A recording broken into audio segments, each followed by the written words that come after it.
And it's good to have everybody here today. We, for the next hour, have these experts and experienced, seasoned pastors and professors that we get a chance to pick their brains. And so I'm not going to ask too many questions. I do have a very broad question that I want to start off with, and then I'll end with a broad question. But before I do start, I just want to give everybody a chance to introduce themselves, because aside from Professor Jeung, I don't think we had a chance to see their face or get to hear their voice. So I'm just going to ask all the panelists to very briefly introduce themselves, where they're from, and where they're serving currently.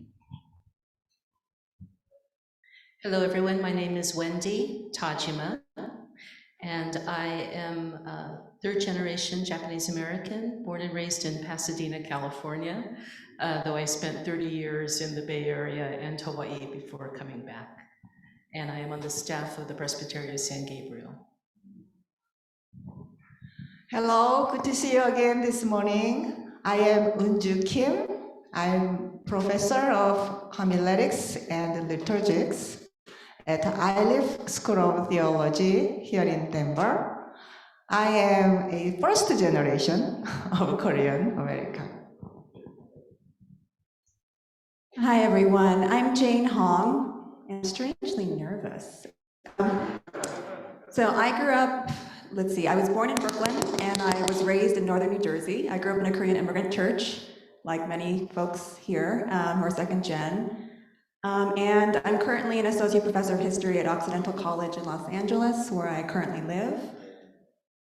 And I serve at a Foursquare church, which some of you might not know is a kind of Pentecostalism, but I'm sure we can talk more about that as we go. I am Professor Russell Jeung. I teach at San Francisco State University.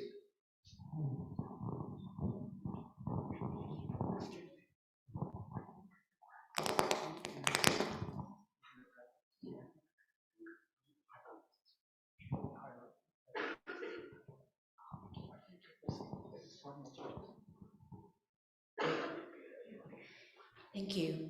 I do want to start by saying that we are still in the midst of the pandemic, and I think one of the things that I've learned during the pandemic is to give grace to others and grace to yourselves. And so I'm giving our planning committee a lot of grace, because ideally it would have been great to have heard all our speakers and then have this panel discussion where you could follow up in what they have shared. But due to time constraints and schedules, we are having it even before you get to hear 3 other speakers. So I do ask for grace for that. And as I shared, I'm just gonna ask a very general question, and I do want to open it up to everybody, because I think you all have a lot of questions and things that you want to share, and also draw from our speakers today. So I think we're very blessed and honored for us to have them here in this one time and one space. So the first question that I wanted everybody to kind of start off with is, I think during the pandemic, one of the most important questions that we have struggled with is, what is essential? What is essential? And I wanted to just ask the panelists, for them, what has been essential in the church? What made them continue to have a relationship in the church? And I think as they share that, it will help us as we go beyond the pandemic, because the church will look different. But what are some of the essential things that we need to hold on to and draw from? And so I open up the question to you. What has been essential for you in your relationship with the church? Anybody want to start? Okay, I'm holding the mic, right? Actually, you're right. When the pandemic hit, all of our churches immediately went to what was most essential for them.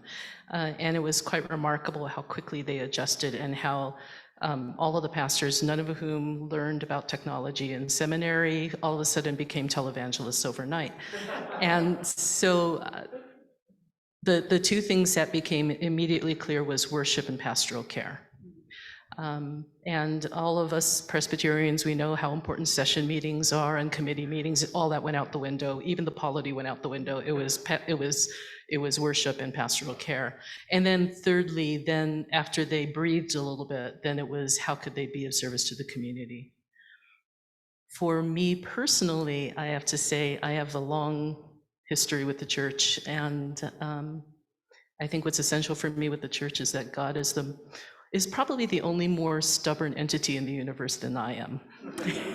So God, just like the Father, just kept after me, and my understanding is that God wants us to be in community. And so for me, the most essential thing about church is to be the body of Christ and a reflection of the kingdom to the world.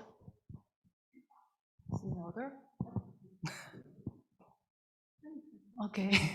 Presbyterians were orderly. Yeah, very in order. All right. Well, the church is very important for me personally, and then also for, as you know, Asian American communities.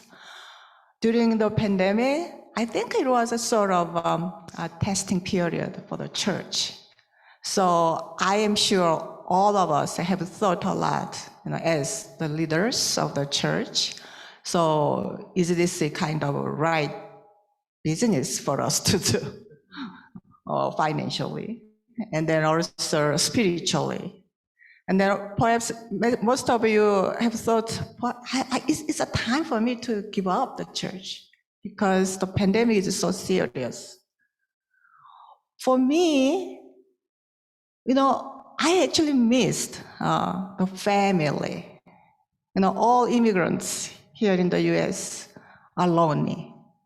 We need a family. I have my mom here and my sister and then my family, but extended family, a family of God. So many Korean Americans actually are searching for a genuine, authentic family of God. And then my second thought is, during the pandemic, Asian Americans were suffering because of the Asian violence, Asian American violence.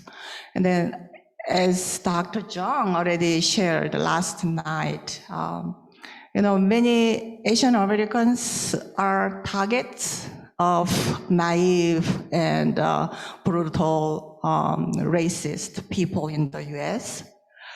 Then what have the church done for that kind of crime? Have we preached against racism? Have we preached against sexism? Because Asian American women were the real targets in many cases. We all the time cared about the personal spiritual growth and the conversion. These are very important. And then we emphasize the social gatherings. That's very important. But the most important thing as Korean Americans and Asian Americans in the 21st century, in this post-colonial era, what kind of message should we preach for the transformation of American society? This is a big challenge. And then also we need to rethink about the good news of Jesus Christ. And then the real peace, the peace of God, comes from the social transformation. And then we have been so quiet about that. Let's think about it. I think for me, so this answer might sound kind of evangelical in lots of different ways. So I mean, from a personal perspective,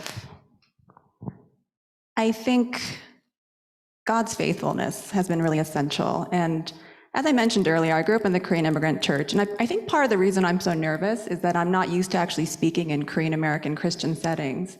Asian American Christian settings, I'm totally okay with.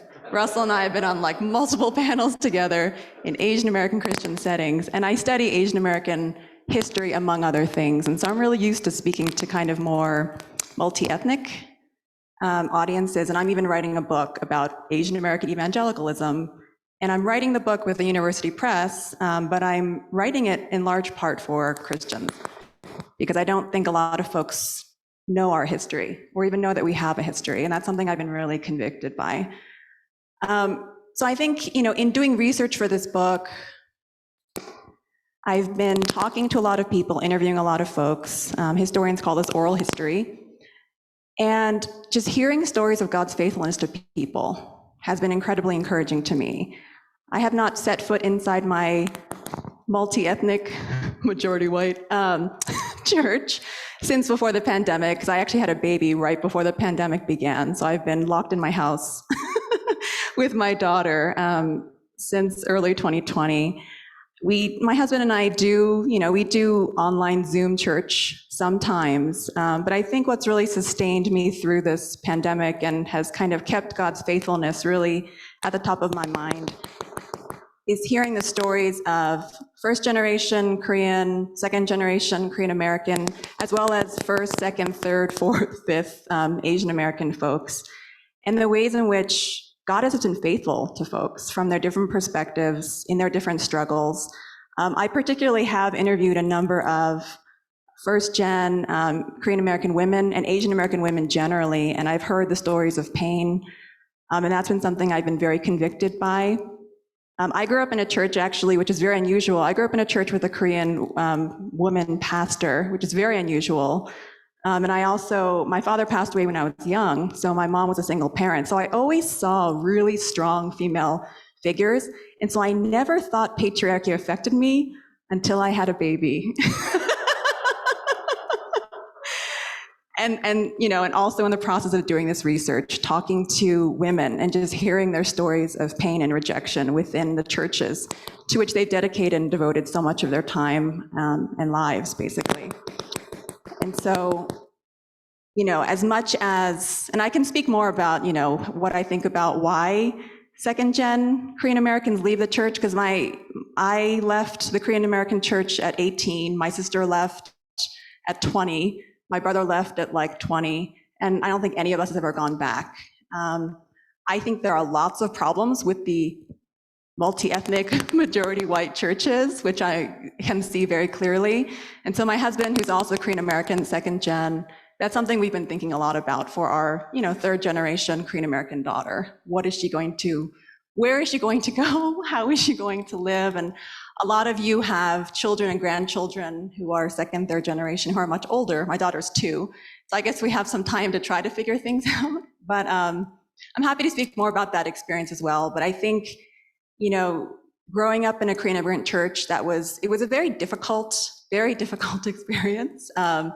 You spend the first 18 years of your life in a place where people kind of dismiss you and actually just think you're stupid. Not because they're mean, but because, you might speak Korean, but not perfectly. You might know some Korean culture, but not perfectly. And I think it's a very difficult space to be in. And I'm 41. So I think this is an experience from the 90s maybe, but I still think that folks today have similar struggles because there are still Korean immigrants coming from Korea. And so there's still, that first, second generation divide. My mom goes to a Korean immigrant church. I go there every Christmas. So I can see that some things have actually not changed that much. Other things have changed. But through it all, I stayed Christian after I turned 18 and went to college. And I actually consider that a miracle. Not because I didn't appreciate my Korean immigrant church, because in retrospect, I can really see a lot of the values. Where else can you read the Bible so much? I think I won a competition. I read the Bible twice in 1 month when I was in high school. That's how dedicated and devoted I was and my siblings were. There are many, many, many good things that I'm so grateful for about the Korean immigrant church. But going forward, I think, I think what has kept me going and what has kept me Christian is just evidence of God's faithfulness in different people's lives and hearing their testimonies and experiencing God firsthand.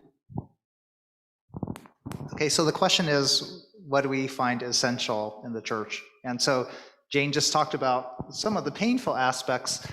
and especially how women are treated, and the relationship of, it's the same thing in the family or within the extended family of working so hard and not getting acknowledged or respected or honored.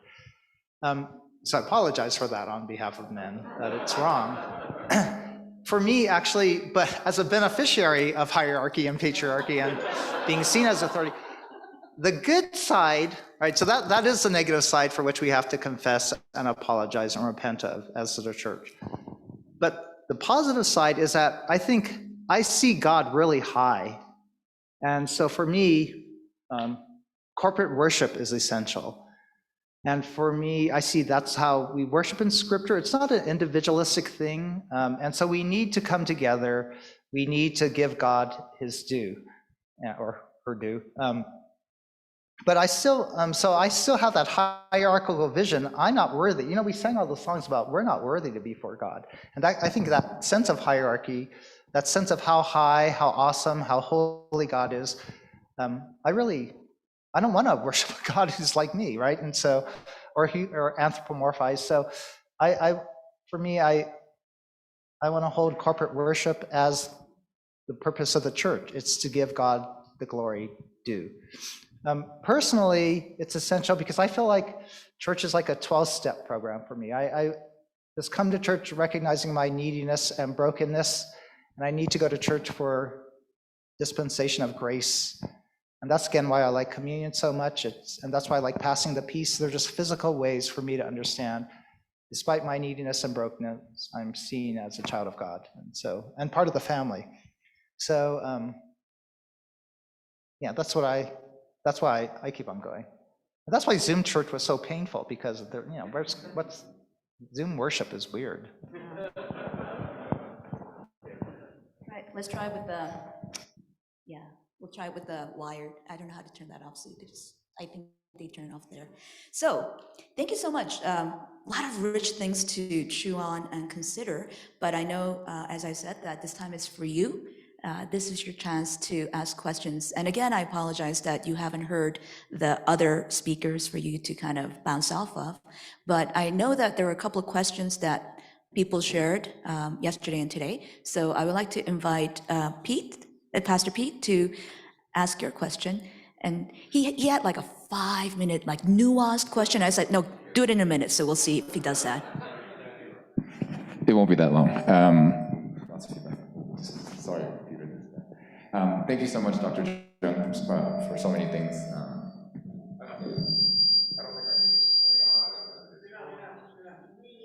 Oh, okay.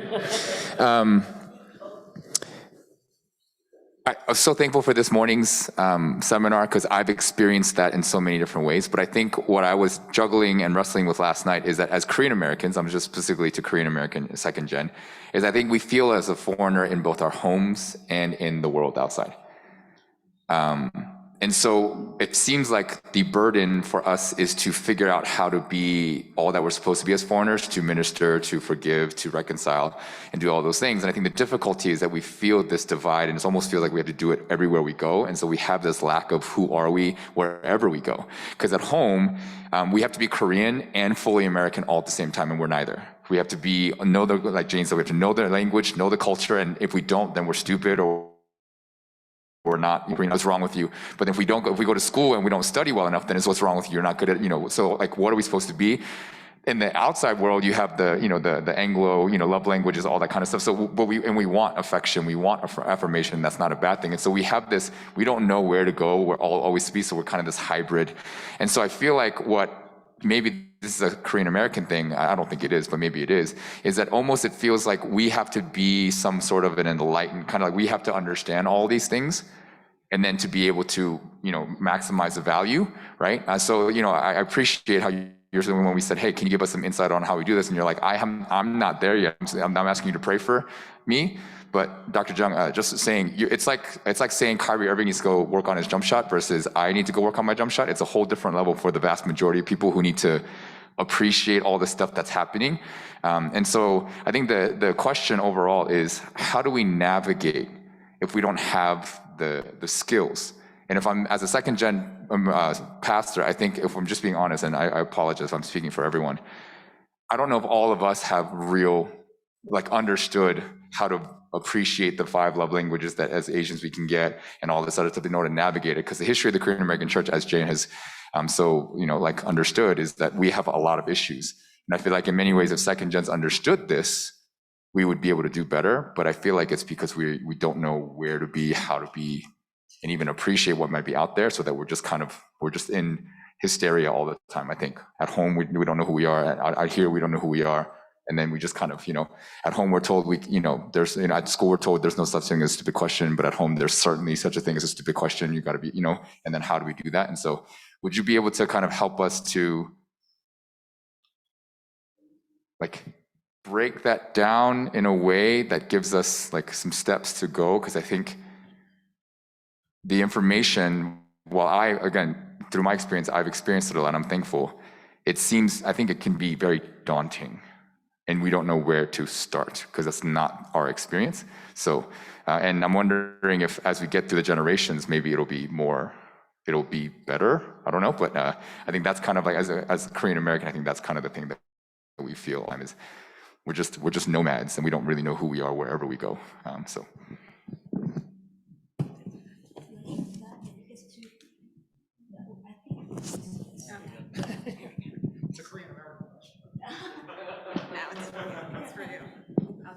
Give me time to think. Oh, good, thanks. Yeah, there's certainly no easy answers. But when the question came up last night, I was thinking about this. When I was in seminary, there was a class by a professor who asserted that the real measure of maturity in today's world is the ability to live in different cultures. And so as you were talking, you reminded me of missionary kids, their third culture, right? They don't belong in the culture that they're living in, they grew up in, because many of them were white, or they were not of the same culture, and yet they think like that because of the environment. So while I don't have any easy answers on how to make it less painful for you, the only thing that I was starting to imagine is what a blessing you can be for the world. Because your ability to live and understand the uncertainty and the difficulties of being a perpetual foreigner, no matter where you are, in the future of the world, that's going to become true. In fact, I think that's where a lot of the violence in America is right now, is people feeling, even the white people, not feeling like they're in charge anymore.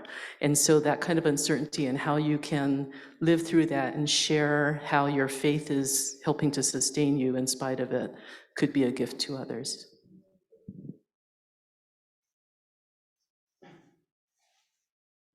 So for me, this is a question of belonging and being at home and not feeling at home. And as we think about the pandemic, again, 5th generation, maybe it's because I feel so American that I could actually distance myself from America and say, I don't want to belong to America the way it is.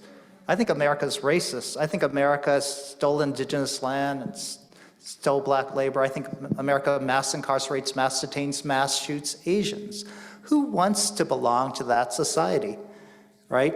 And then we look at our Asian backgrounds, like who wants to live in that patriarchal, oppressive, hierarchical, obligatory system? And so for me, I think God's given us creativity to create culture, and that's a gift that, just like he told Adam and Eve to name the animals, he's given us an opportunity to name the place we want to belong to and create the place we want to belong to. And I think the church could be that space, that we, instead of trying to fit into what the categories of the world gives, we think of the heaven-gifted new kingdom that we want to belong to, that we set our things on things above and live out those values that we want to belong to. And so I like using our imaginations. I think for me, that's fun, that's freeing, that's what life is about, is creating a place where we want our kids to belong, to be at home. And so, I mean, that's a daily practice, right? It's hard. And so oftentimes we fall back into the old ways of being, and I have the angry outbursts of my kids, and I act the way Asian dads act.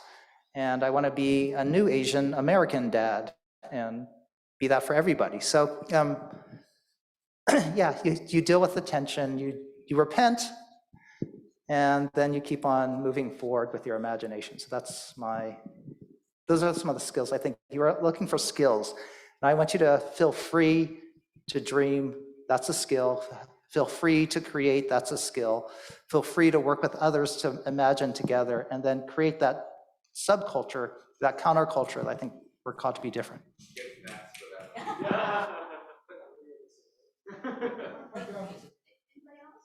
Yeah, I can say, if I had a chance to preach to the second generation Korean Americans, maybe my message is, Jesus was a hybrid kid, like you. He became the Son of God and became the Messiah of the whole world. In other words, the hybrid kids have lots of advantages to be the leaders of our world, because they know many cultures, not only two cultures, many cultures. They experience that they know the sufferings and pains of the marginalized people living under the white culture. So, as you know, Jesus was a refuge, in Egypt when he was very young. We don't know how long he lived there. And then when he came back to his country, his family did not go to Jerusalem.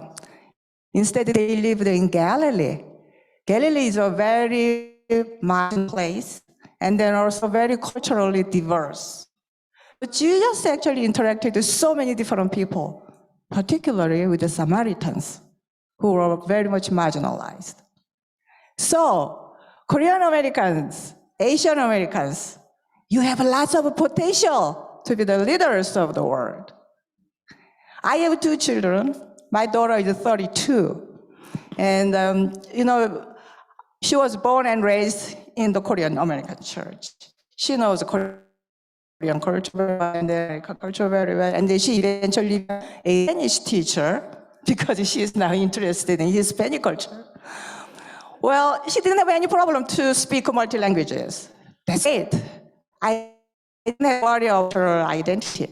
But my son is now 17. So my daughter and my son is a 15-year gap. So my daughter is millennial, but my son is Gen Z. And he was born and was baptized and raised by this church, in this American church. So when I sent him to a Korean school, when he became 4, near here, and he cried and cried, and then, why? You don't want to learn Korean language? And then he said, a lot of bunch of Koreans. I'm so scared. Oh my gosh. Of course, I have sent him to, the daycare center near here, the American daycare center, and his babysitter was American, so everyone was American, white, I mean. And then nowadays, he said, it is good to know about Korean language. So do you want to learn Korean language? No. Why do you think Korean language is good?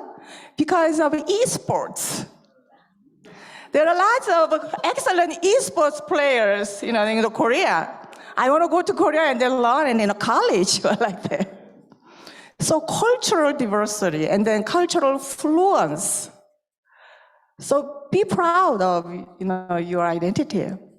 And then he's now knowing, wow, being a Korean is good. Well, I think this is a good start for him to learn about his identity, yeah. do you mind if I add 2 things? I mean, I'm in the same boat as you, so 2 things that I've really been thinking about that have at least eased some of the pain and the tensions I've felt with my parents' generation. The first is, I think someone talked about this yesterday, or I think several people have mentioned this. I think even just understanding the difference in how first and second generation folks understand anti-Asian violence or anti-Asian racism.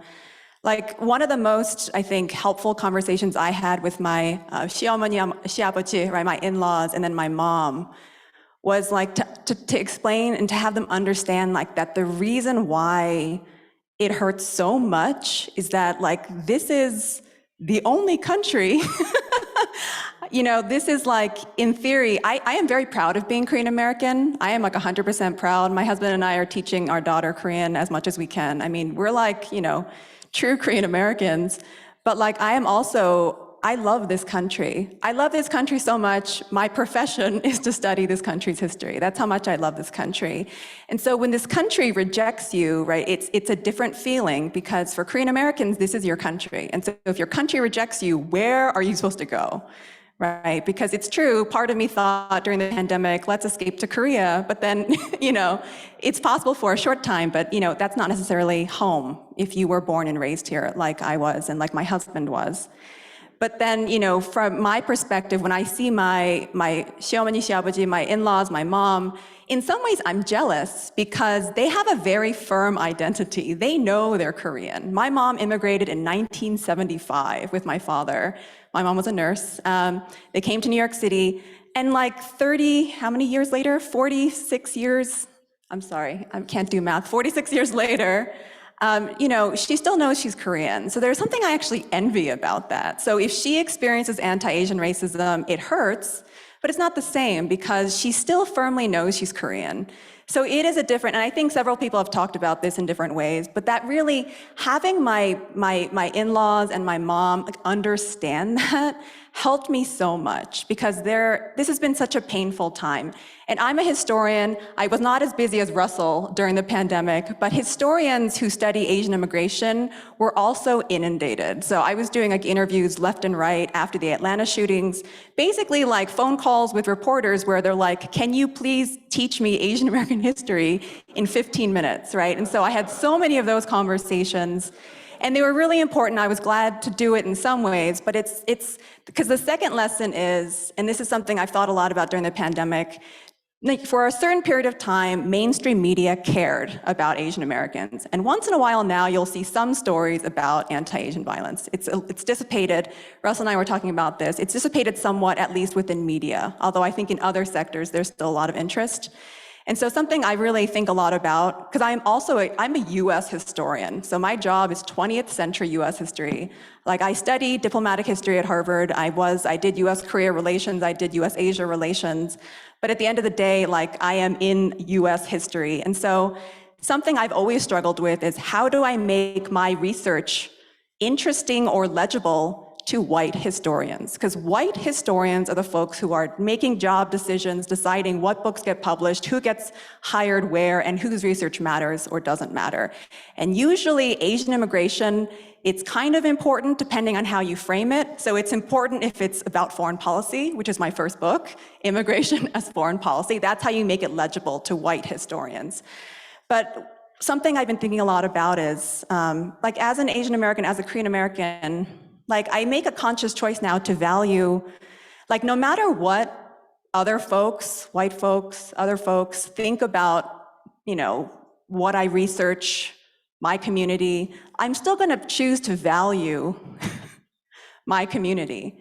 Whether or not other people say we deserve attention or whether we're worthy of media, you know, media coverage, like regardless of what that is, I'm going to affirmatively say, I am going to put focus on my history, this history, because it matters and it's important regardless of what other people say. And that's really, really hard, to be honest, especially in my field where I'm not the gatekeeper, right? I'm not the gatekeeper deciding what matters and what doesn't. But like to the extent that I can, there are limits to that, I know, but to the extent that I can, I just, you know, I choose to like center our histories, our identities, and that's why my second book is about Asian American evangelicals, and I'm writing it, I'm centering Asian Americans. I'm not making it all about, oh, how do white people respond to Asian Americans? It is that, right? Because you can't talk about Asian American history without talking about how Asian Americans engage with white institutions, et cetera, right? InterVarsity, Crew, PCA, all these things, ECC. But at the end of the day, that's a conscious I make. I realize if God values us, as Asian Americans, as Korean Americans, first and second gen, then I'm not going to go against God and devalue, right, the history, the identity, the life that He's given me. So that's been something that's been very helpful for me, and it's still something I'm struggling through, but I hope we can all be people who affirmatively say, this is really how God created me, and no matter what other people, whether they pay attention or not, this is the identity God gave me, and it matters, and it's important. Somebody else with a question? Feel free to go up to the mic. Yes, please, go back.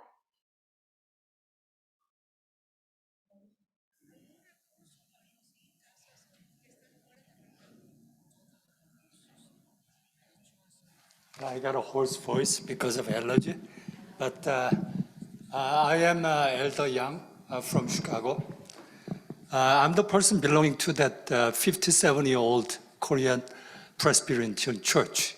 So our members' age ranges from age 2-year-old kid up to age 100.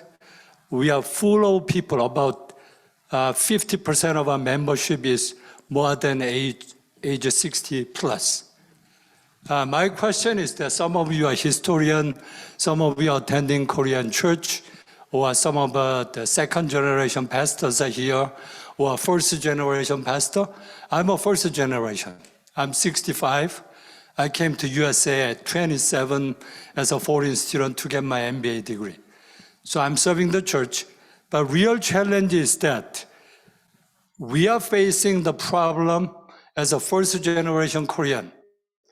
I belong to the church 57 years old, but how are we going to sustain the church for the future? We tried English ministry, but we are separated. And like Jane Hong said, they left it.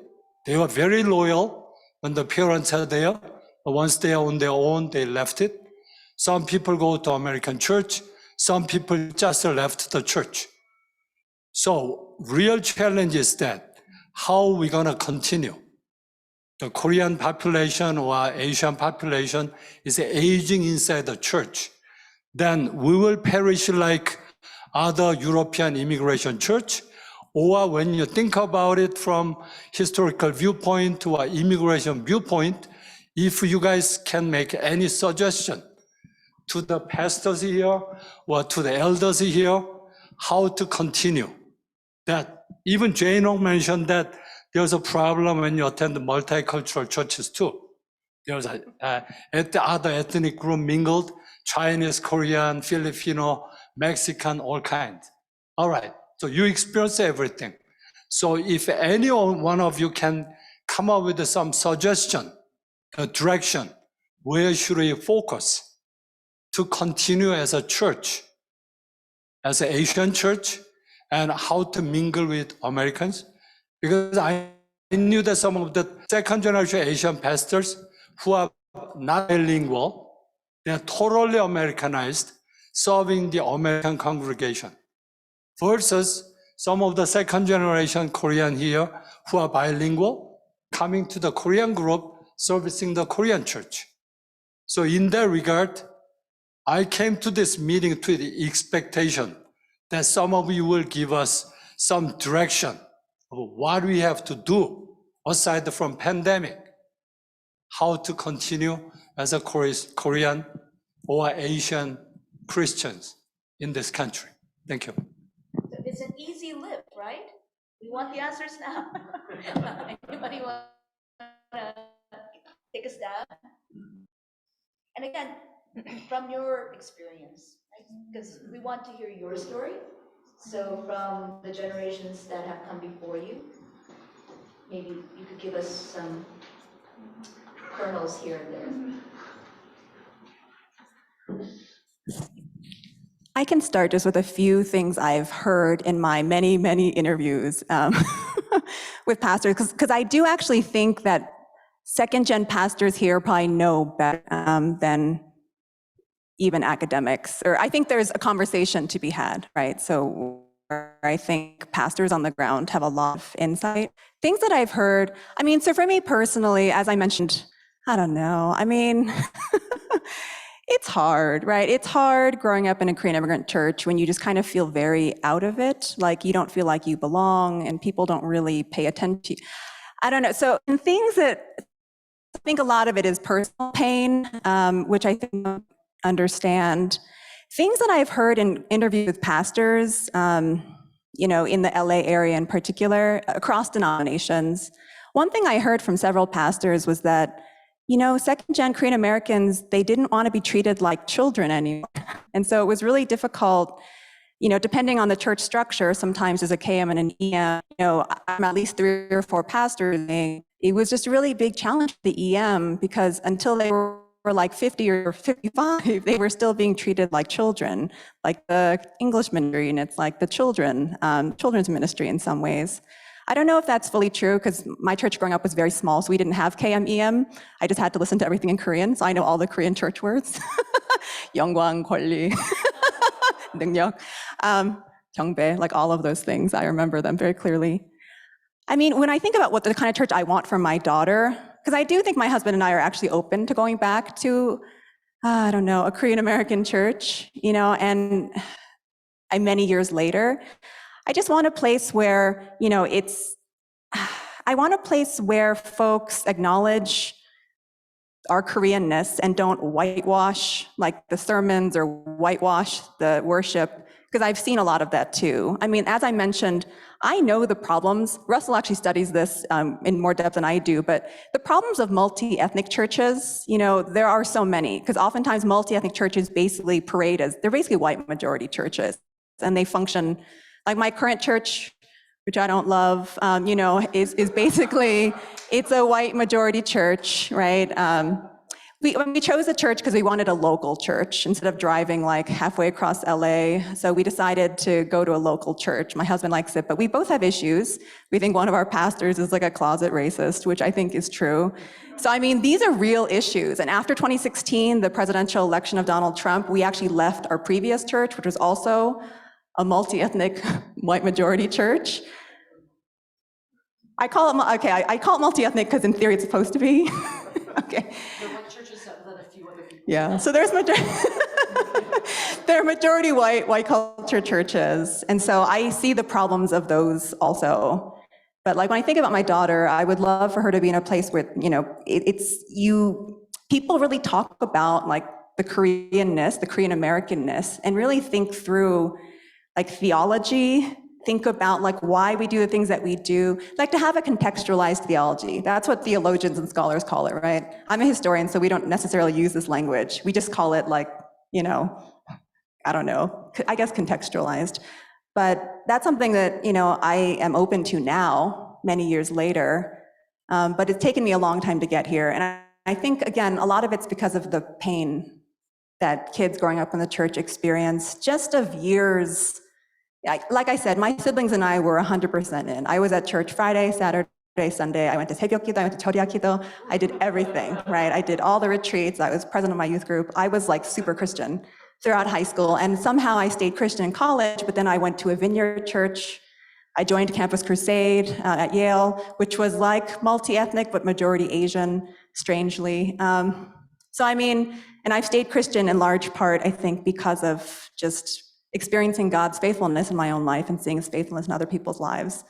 But I wish I had more answers, but like I think acknowledging the deep pain that second generation folks and like US born Korean Americans experience is important, and being kind of aware of like what Korean Americanness is and how it influences the things that are taught in church, how you do things in church, and understanding the cultural pitfalls as well.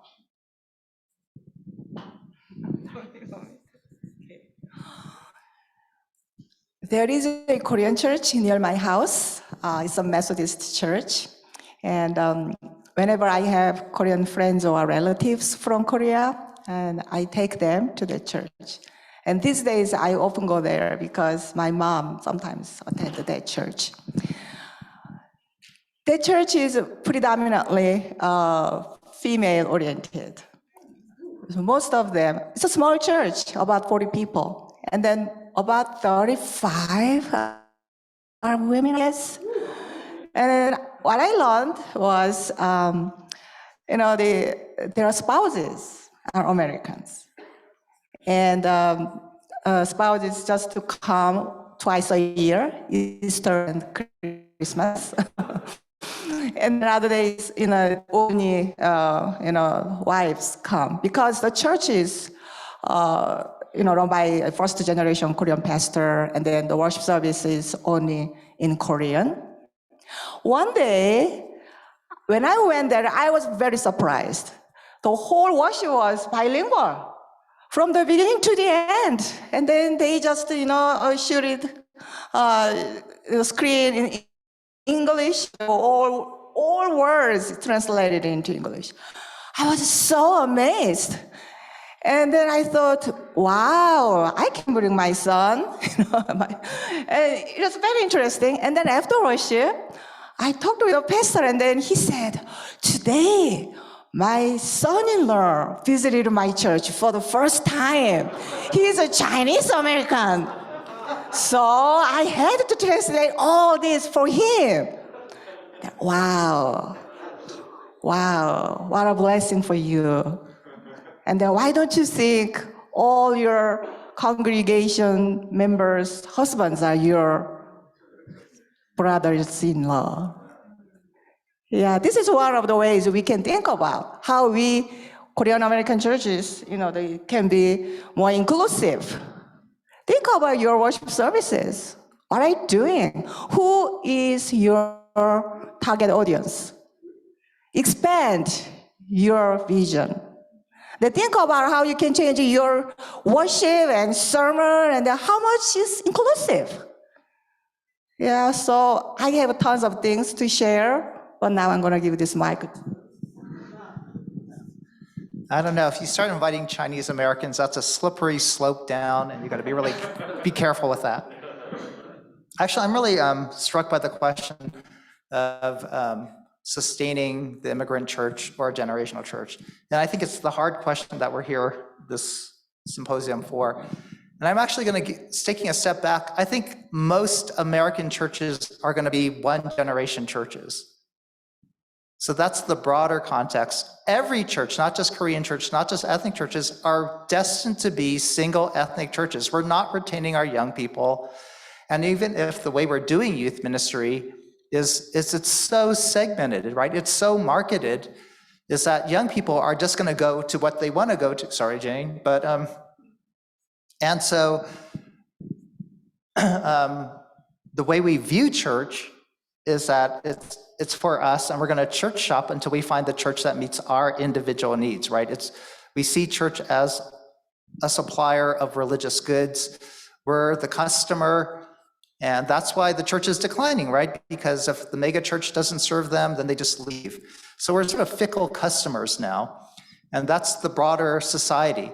It's that the church has been so influenced by the market system, people are just going to shop around, and so churches have to respond, right? And they're trying to supply what the people want, what the target wants. But what the target wants is to be within their own generation, right? So young people just want to hang around young people, and then they want to have talks and sermons and worship that's oriented towards them. We're very me-oriented in America. And so it's a question for the entire American church. Do you guys remember the Vineyard? Are they still around? That was totally a generational church, and where are they now, right? They were big when I was, I don't know. So that's the concern. So you could either capitulate to the market system and say, okay, we're just going to be a one-generation church. So our question then isn't how do we meet the next generations? The question then is how do we be the best church now for who we have? And so you can think about your target and who you want to include, but you could also just say, okay, of my core, how do we be the church and reflect Jesus the most to each other? And, but just, so that's not a really helpful prediction, but it's a sort of a realistic one. that maybe I even think about, I helped do a church plant, and I don't even think that any of our kids will come back to our church plant. It's just not, for me, not realistic. I don't think that way anymore, because Americans are so mobile. Americans are so unloyal. So I think it's coming out of the Korean context, the immigrant context, where people stayed in villages, people stayed in family networks, people stayed in ethnic communities. It's not like that in America. We're just a bunch of sort of postmodern individuals floating around, right? And so we just sort of attach to affinity groups. That's the danger. The strength of the church, though, is if you can be a committed body, that's again really countercultural. That's actually the vision of God, that everybody feels like autonomized, what is it? Atomized individual. So people are looking for real community. So as much as you could take whoever your core is and make that a real community, maybe others will be attracted to that real community.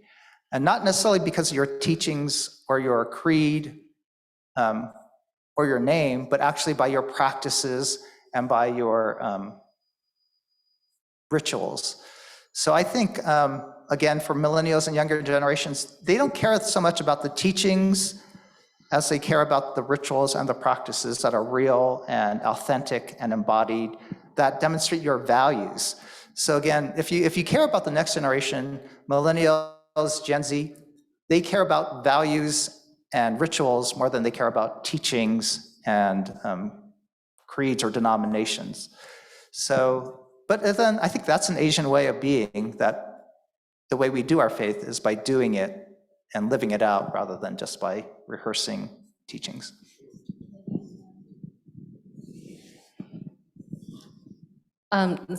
Some of what I will try to say that was the question in the back of my mind, though I do have to say I was touched by the poignancy of your question. And it is definitely true, what Russell just said is actually compelling, because it is true that all of the churches really are going through this. So one of the questions would be, what does it mean to be a Korean church? What is the Korean church that you're trying to preserve? The reality is that every church is supposed to change, right? In fact, that's our whole thing, is we're supposed to reform for every new generation.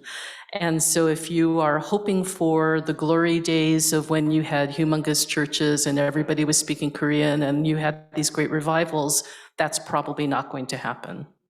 So the question then is, what does it mean to be a Korean church? And I actually agree that I believe that every culture has values that help to demonstrate the gospel better than other cultures. So you may end up with people who are not all Korean, certainly not speaking Korean, and yet you have the opportunity to teach them what it means to be Christian from your perspective, which is a really important perspective to have. So there's some of that. Obviously, as you get older, and if the immigration isn't continuing, there's going to need language ministries, and I can talk about Japanese churches in that. In a very practical sense, however, I would also say that we've been talking a lot about sacrifice, and sacrifice would mean giving up some of the things that you think is just human nature. The big issue that I often hear is, you mentioned about being treated like a child, is how are the second gen folks, as they become adults, how are they given leadership and given respect as leaders? And what that means is, even when they're saying something that you think is totally wrong, you're still going to respect them enough and their faithfulness enough to see how that goes and to allow that to happen, because they're the ones who are going to keep the Korean church relevant for future generations. So that's a big challenge, because again, it'll feel wrong, but you have to be willing to share that.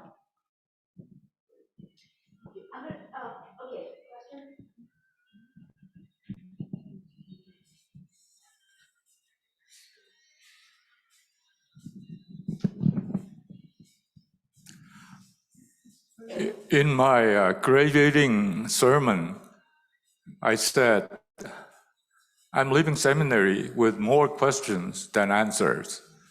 And I still have many questions. I have questions to ask Jesus when I see him face to face. But since this is a rare opportunity to see so many good professors and theologians, I'm asking this question. It might sound lame question, but I'd like to get your thoughts. Why did God make human in different color?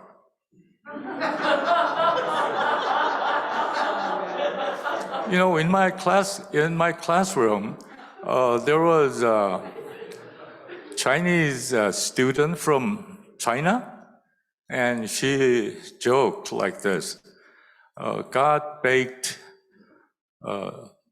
too much that became African American,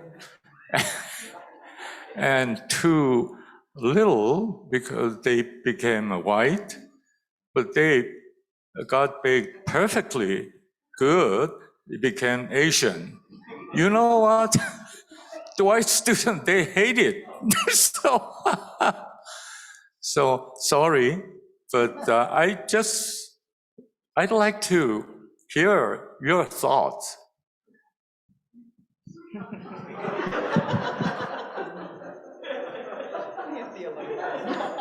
You're the closest. I'm the closest. You're the closest theologian. Thank you for the diversity issue. This is a really crucial issue for us to deal with. My simple answer is for the beauty of the world. In my preaching class and worship class, I all the time emphasize aesthetics, beauty. Jonathan Edwards, you know, the Christian theologian and historian, said, God is beauty. If we have only one color, it's boring. No beauty, no balance, no harmony. God wants us to live in harmony, to create the most beautiful world.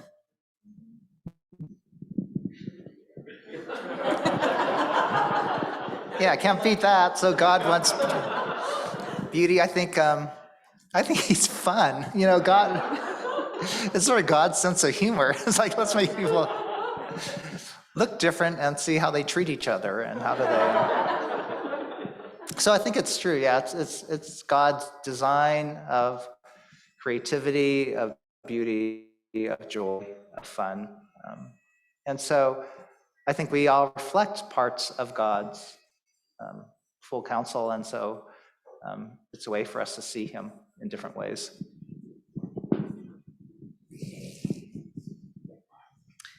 Yeah, I usually do talk about it as a sign of God's magnificent creativity. But as you were asking the question, something else hit me, and that is, you know, we know that or the way that we understand the different races evolving is adaptation to their environment. And so that could also be that it's a reflection of how God has created us to be adaptive.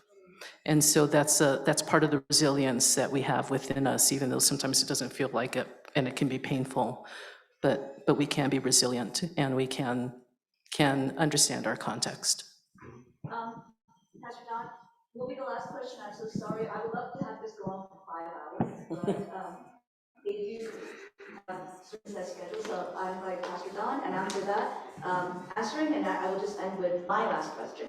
I get to do that. That's my privilege. If maybe Jane alluded a little bit to it or not, but just a little context. You know, I had a white seminarian come visit our congregation for a few months to study what it's like to be in a Korean American church. At the end of his time, he said, you know, I'm sure it was a compliment on his end, but it was a lot of question on my end. He said, you know, Pastor Don, if you close your eyes during the whole service, right? It's basically, it sounds like my church. It sounds like any other white church. And I think he meant that as a compliment, but to me, I thought a lot about it. It's that what are some things, so this is more, maybe in the generations you can think about in Chinese, Japanese, but especially in second generation church context, how can we make our sound, our worship, more distinctly Korean American and not so Hillsongy or, like whoever the mega white churches are. The first generation Korean, they have their dawn prayers, but I feel like the second generation, we're still trying to understand what our worship, our identity before God, how He hears us as His children, His worship sounds like. So, I mean, it's open.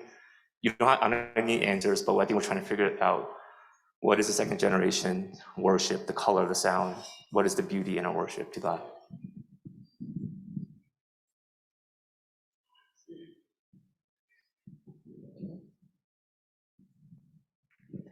I'll just start with it really quickly that, we were talking, it sounds like one of the themes is that the Korean church has gifts, and to be true to those gifts and know that those are gifts for the global church as well. I grew up Japanese Presbyterian, I'm cradle Presbyterian, so I just thought I was like Presbyterian like everybody else until I went to seminary and found out that there were quite a few things, there was a distinctly Japanese flavor to my faith. But there are a lot of people who now come, who are not Japanese, who come to our church, and there are certain things that we can contribute around beauty and aesthetics and an understanding of the environment and humans' role in the environment. There are different values that you want to be able to lift up and preserve.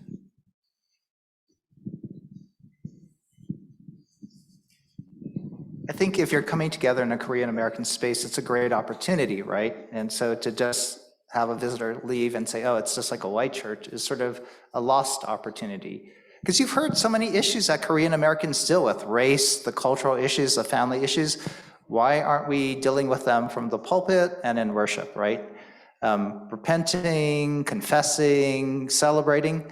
And so it's sort of like the Asian clubs on campus. It's like all they're doing is having fun and they're just coming together for social reasons, but they have so much opportunity to develop a Korean American perspective, a Korean American Christian culture, a Korean American voice. So I would, again, use your creativity and time to really cultivate a Korean American theology, a Korean American worship style, a Korean American prayer style that's, again, meets particular needs, but then speak to people universally, right? And so for me, it's like, experiencing anti-Asian racism, isn't that a pastoral issue? If our elders aren't going outside and are really anxious, isn't it a pastoral issue if we are afraid of our kids being bullied in the classroom? Why aren't you even talking about that racial issue if you're pastors and care about what your people are going through? So I don't get why people don't talk about being Asian, because it's so much of a part of our lives. And then all the funny stories come from being Asian and all the great examples come. So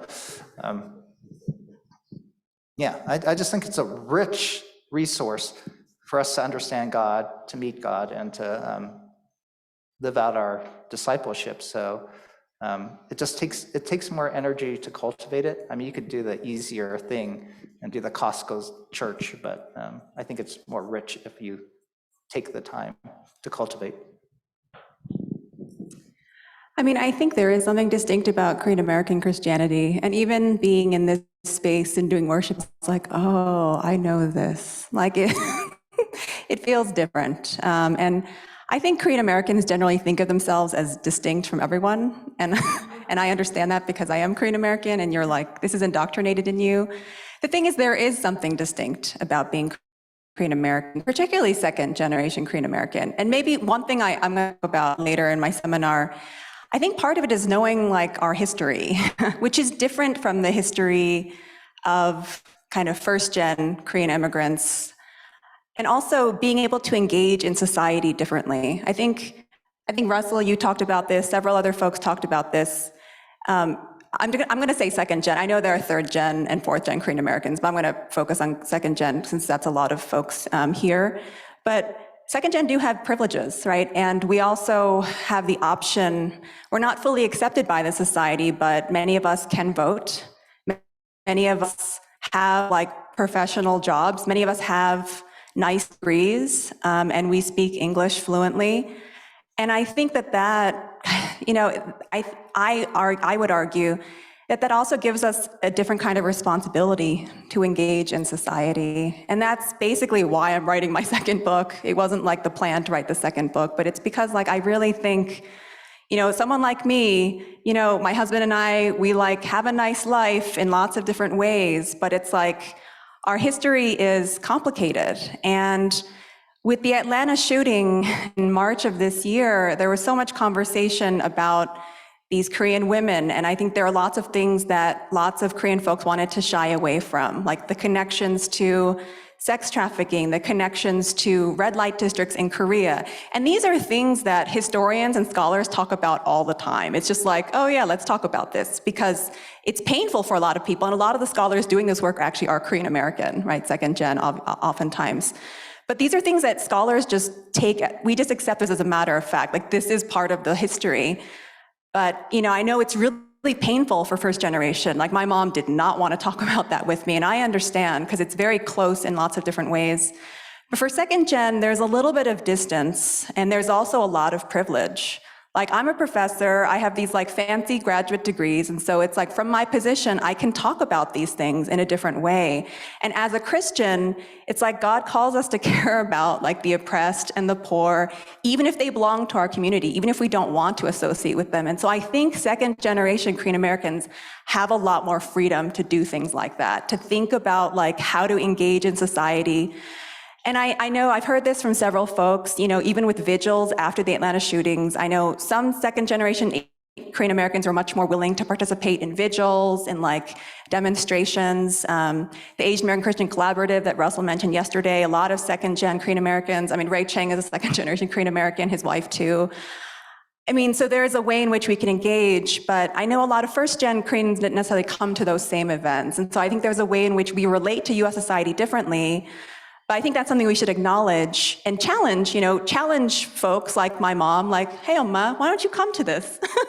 Because this is also part of your story. And if you care about me and Alana, my daughter, right, this is our story. Like, this is our history. This is our society. So even if you don't relate to it directly, this is a society that we're going to grow up in. This is a society that we live in. And so, you know, many of you have children and grandchildren, like this is their world, this is their society. And then for second gen, like and I say this to myself too, because I am really comfortable. I live a very, very comfortable existence. And I grew up poor, by the way, but I now live a very comfortable existence. And so knowing that, you know, I think there are so many ways we can use our privilege. You know, and I think that's something that I would really, if my husband and I were ever to return to Korean American church, that's something I would really be on board with. And I know there are churches that do that. There are Korean American churches, there are Asian American churches that are doing amazing things, like engaging the community, dealing with things like anti-Black racism. You know, and so I think that's one way maybe that we can move forward, you know, to think about what gifts we bring. This is like a lot of the themes of today and yesterday. What do we bring to the table that is different? And I think there's a lot. There's a lot of privilege, and so there's also responsibility. I'm sorry we're running a little late, but 점심을 그냥 빨리 드시면 될 것 같아요. So if we could just eat into 5 minutes of the lunch. My last question is that we have professors here, theologians, leaders. So I'm going to ask them, what is homework for us? This conference is pretty radical in that you have like 8 hours of free time today. And so in your engagements and reflections and discussions, not only here, but going forward, what is the homework that you would like to give us to consider, to chew on, and to work on? And so 1, 2 thoughts, questions that you want to give to us.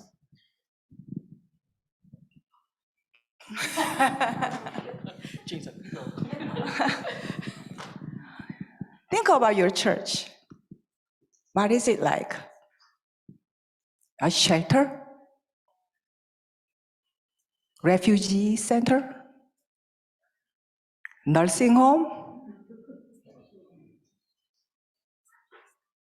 I think we need a church which has a power to move not only personal lives, but also our community. a base camp. So I challenge you, think about a different model of your church.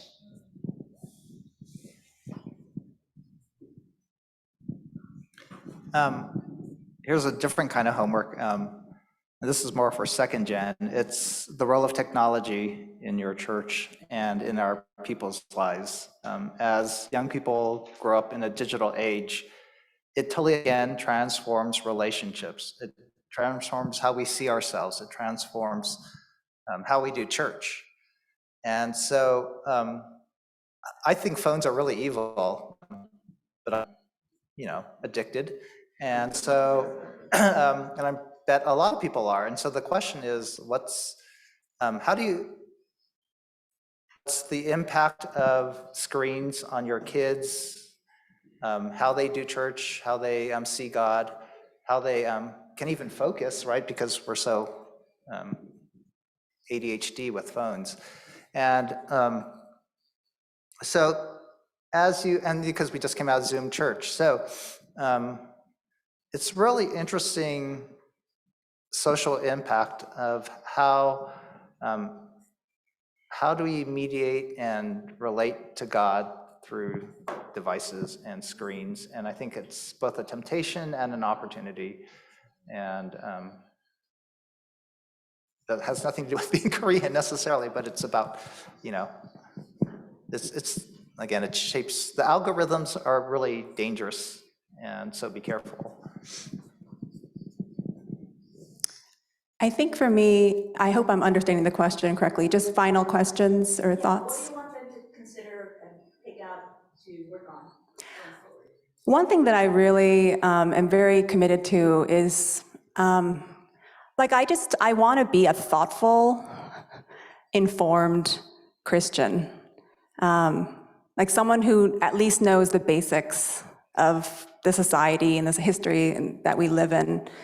And, my goal is not to make everyone read 10 books. My husband, I always talk about, my husband hates reading. And then he married me. So we have to figure out different ways for him to learn. So whether it be watching documentaries or podcasts. So it's not like I'm asking everyone to become an academic. It's actually Russell and me, it's our job to read stuff, to read books, to read articles and things. And also, right, so I think actually for all of us, I think it's really, it's all of our jobs to read for a living and to learn for a living. But just for the average layperson in the church, how do we create a church where people are engaged, where they're curious, where they want to learn more, where they want to understand where they fit into this society? Because, during this past, the anti-Asian violence, but also with the George Floyd killing, Black Lives Matter, so much of what I've been hearing from Asian Americans is that they really don't know, most schools don't care about Asian American history. We don't learn that much in most K-12 schools. That is changing slowly, like in Illinois, for example. But, folks don't have much of that history. But I think within the church, I think what I would like to see is church leadership who encourages their congregations to learn and to be aware that they're coming to these problems, to these questions, right, with their own histories, their own kind of experiences, their own kind of family backgrounds, and that they have to be thoughtful about what that means in terms of their positionality. And, that's really hard, but I think it's just a matter of teaching lay people how to engage, not telling them what to think or how to vote, because I hate that. And that happens in all kinds of churches, oh, this is the Christian person, you vote for this person. I hate that. I think that's just really messed up.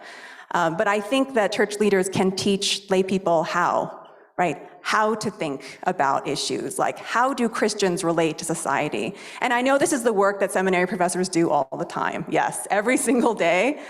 But I feel like sometimes the work that we do in the academy does not translate to the church. There's a complete divide where the stuff, they're on their screens. It's just the stuff that I teach in the classroom, most people just do not know what I'm talking about, even though in my case, US historians have been teaching these things and talking about this and writing books for decades, but there's no connection. with the church. I don't think it's just a Korean American problem. I think it's just, I think it's an American problem. It might be larger than that, but yeah, but I think that is really problematic, and it doesn't equip us in the church. And I'm a lay person, so I'm speaking as a lay person. Yeah.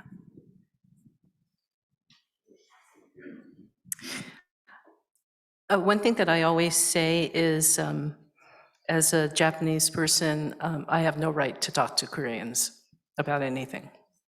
So it's a little scary for me too that you asked that question. It's actually scary for me being here. But anyway, I'm not an academic. I'm not, but since you asked, I have a couple of things. One would be for the first generation pastors, because we know that nothing will happen in the Korean church unless the first generation pastors lead the way. And so just maybe like a game, just a little thought process. What would it look like to have your EM pastor be your co-pastor? There have been a couple of Korean churches where this happened, where the head of staff invited the EM pastor to be their peer. And what would that look like? Now, for the second gen and the American-born Koreans, I would suggest that you be bold. Not necessarily with your elders, but with the rest of the world. You are the it culture right now, right? There's Korean food, K-pop, Korean dramas, Squid Games, there's the movies. You guys, you're it right now. So you have a platform that you're not gonna have forever, by the way. So you might as well take advantage of that. And you have a perspective, even as privileged as you are not so many generations away from people who truly have suffered. And from that vulnerability, you can preach the gospel in a different way than especially North American Christians can. For me, I'm third generation, but my mother had to sleep in a horse's stall because the government sent her there. So I can talk about I can talk during a Christmas Eve service in my privilege, but I'm not so far away to know what it's like to have to be that Mary and Joseph gave birth in a cow stall. So claim that and be bold about it.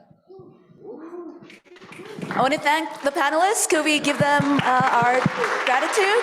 감사합니다. Thank you. I invite Pastor John.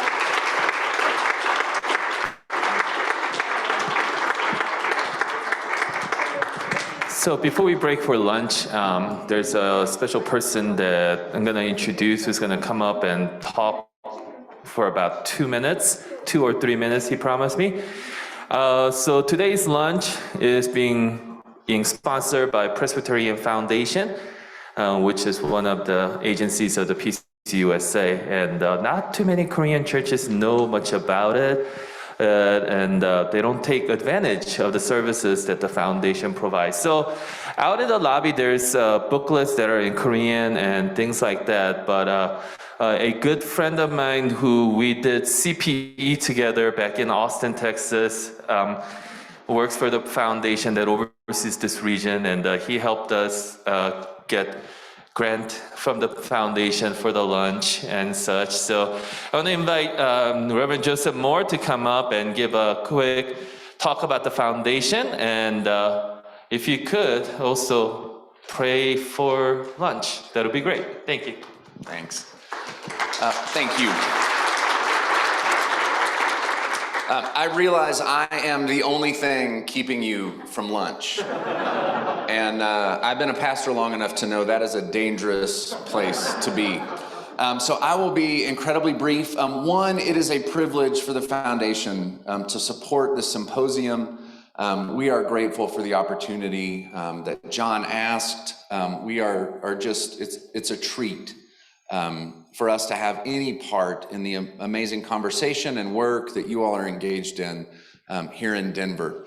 As John said, my call is to serve at the Presbyterian Foundation. The foundation is one of the agencies of the denomination, like the Board of Pensions, the Office of the General Assembly, but we aren't necessarily the most well-known agency in the denomination, and yet we've been around since 1799. And so historically, the foundation has been a place that has served to help manage assets across the denomination, and we still do that work. That's part of what we do, but the main thing that myself and my colleagues do is we serve as resources for congregations and presbyteries and church-related institutions as you think about things like stewardship and generosity and legacy giving. On the information sheets that John talked about, they're on the back window, kind of on our way into the fellowship hall. If you look on the back, it has a map of the entire United States, and myself and I have 10 other colleagues who do this work all over the country. So no matter where your church is, you have a resource person at the foundation to walk with you. If you want workshops, really anything that we can do to serve you and the churches that you serve as you engage in thoughts about what does mission and sustainability look like in these most interesting times. That's what we're here for. There's no fee. We are part of you as part of the PCUSA. So please be sure and grab, there's also some of my cards are back there. If there's ever anything we can do, please don't hesitate to ask. With that, let us pray. Loving God, we do indeed give you thanks this day. We thank you for the conversations. We thank you for the challenging questions. We thank you for the relationships that are being deepened and strengthened and created at this symposium. We thank you most of all that you are still at work in the church. Remind us of that every day. Empower us as we do the work you've invited us to do. But now we pray you bless the food we're about to eat, the conversation around these tables, and the rest of our time together. We are so grateful. In Jesus' name, amen.